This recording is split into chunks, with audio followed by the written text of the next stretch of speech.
Good morning students. मैं कंचन कुमारी महात्मा गांधी शिक्षण संस्थान के इस ऑफिशियल यूट्यूब चैनल पे आप सभी का स्वागत करती हूँ।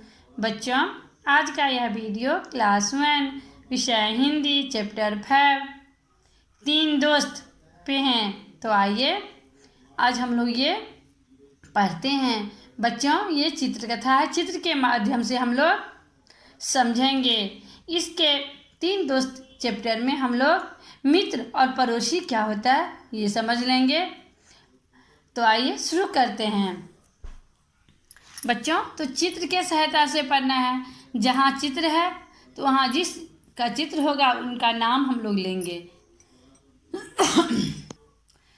एक हाथी था। बच्चों, यहाँ हाथी का चित्र है तो यहाँ हम लोग क्या पढ़ेंगे? हाथी। एक हाथी था, उसकी दोस्त थी एक बकरी। हाथी की दोस्त कौन थी?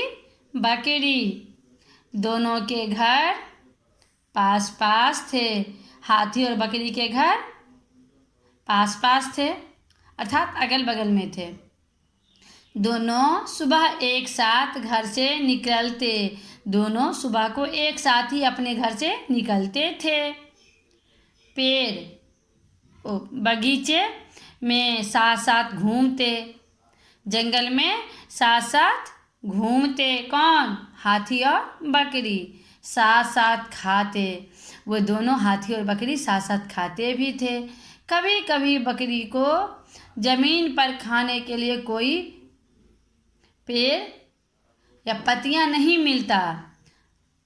हाथी किसी पेड़ की डाली झुका देता और बकरी पेट भर पत्तियां खा लेती।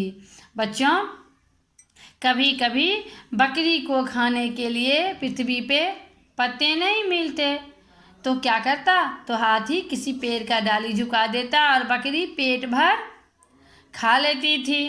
क्या खा लेती थी? पत्तियां। एक दिन दोनों जंगल में घूम रहे थे। कौन? बकरी और हाथी। घूमते घूमते नदी किनारे पहुँचे। वे दोनों घूमते घूमते एक नदी के किनारे पहुँचे। वहाँ आम का एक पेड़ था। उस नदी के किनारे क्या था? आम का एक पेड़ था। पके पके आम देखकर बकरी का मन आम खाने का करने लगा। तो पके पके आम को देखकर बकरी का मन क्या करने लगा? जो हम भी आम खाए। बकरी ने हाथी से कहा। हाथी ने पेड़ हिलाया।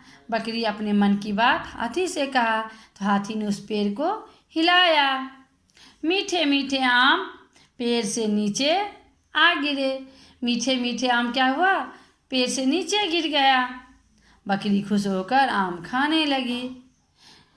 जब आम नीचे गिरा तो बकरी खुश हो गई और आम खाने लगी। आम के पेड़ पर एक पक्षी का घोंसला था। बच्चों, आम के पेड़ पर किसका घोंसला था?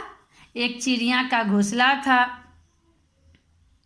घोंसला में एक चूजा था। घोंसला में एक चूजा, छोटा पक्षी का जो छोटा बच्चा होता है उसे चूजा कहा जाता है। हाथी के जोर जोर से पेड़ हिलाने से चूजा नदी में गिर पड़ा। हाथी जो जोर जोर से आम के पेड़ को हिलाया उससे वो चूजा क्या हुआ? नदी में गिर गया। बकरी को चूजा पर दया आ गई। बकरी को चूजा पर क्या आ गई? दया आ गई। वह बच्चे को बचाने नदी में कूद पड़ी। बकरी जब देखी चूजा नदी में गिर गया है तो उसको बचाने के लिए बकरी नदी में कूद पड़ी। बकरी ने चूजा को पकड़ लिया। बकरी चूजा को पकड़ ली पर वह नदी से बाहर नहीं निकल पा रही थी। उसको तो पकड़ ली, किसको? चूजा को, लेकिन खुद बकरी नदी से बाहर नहीं निकल पा रही थी। डर कर बकरी चिल्लाने लगी। बकरी डर गई और चिल्लाने लगी। हाथी तो उसका दोस्त था ही। बकरी का दोस्त कौन था बच्चे? हाथी। वो हाथी तो था ही। वह झट से नदी में घुसा और बकरी को सूर से पकड़कर बाहर निकाला। हाथी झट से नदी में घुस गया और अपने सूर से बकरी और चूजा को निकाला। बकरी ने चूजे को पकड़ रखा था, बकरी चूजे को पकड़ रखा था। इस तरह बकरी और चूजा बाहर आ गए। इस तरह से बकरी और चूजा दोनों नदी से बाहर आ गए। दोनों ने हाथी को धन्यवाद दिया।